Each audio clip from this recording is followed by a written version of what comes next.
ইনি হলেন পৃথিবীর সবচেয়ে ভাগ্যবান মানুষ। কি আপনি নিশ্চয়ই ভাবছেন আমি কেন এ কথা বলছি?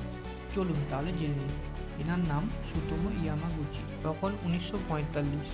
উনি মিৎসুবিশির হিরোশিমা অফিসে চাকরি করছেন এবং একদিন দুপুরবেলা উনি অফিসে ছিলেন। ঠিক সেই সময় হিরোশিমায় পরমাণু বোম পড়ে। প্রায় 70,000 মানুষ মারা যায়, কিন্তু উনি মারা যান না। উনি খালি অজ্ঞান হয়ে যান এবং একটু কাটাছেঁড়া হয়। একদিন ওনাকে হাসপাতালে রাখা হয় এবং তারপর ওনাকে যখন ডিসচার্জ করে দেওয়া হয় তখন উনি ভাবেন যে হিরোশিমা ছেড়ে নাগাসাকির গ্রামের বাড়িতে চলে যাবেন। উনি ওনার গ্রামে চলে যায় এবং ঠিক দুদিন পর নাগাসাকিতে আবার পরমাণু বোম পড়ে। পৃথিবীতে মোট দুবার পরমাণু বোম পড়ে এবং এই দুবারই পরমাণু বোমের বিস্ফোরণ হতে দেখেছে এই লোক। আশ্চর্য বিষয় এটাই যে এই দুইবারে তিনি একবারও মারা যাননি। দ্বিতীয়বারও ওনার কাটাছেঁড়া হয় এবং কয়েক জায়গায় পুড়ে যায়। 93 বছর বয়সে উনি স্বাভাবিকভাবে মারা যান।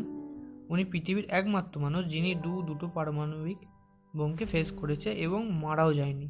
আমার মনে হয় ওনার থেকে ভাগ্যবান আর কেউ নেই। আপনার কি মনে হয় কমেন্ট করে জানান।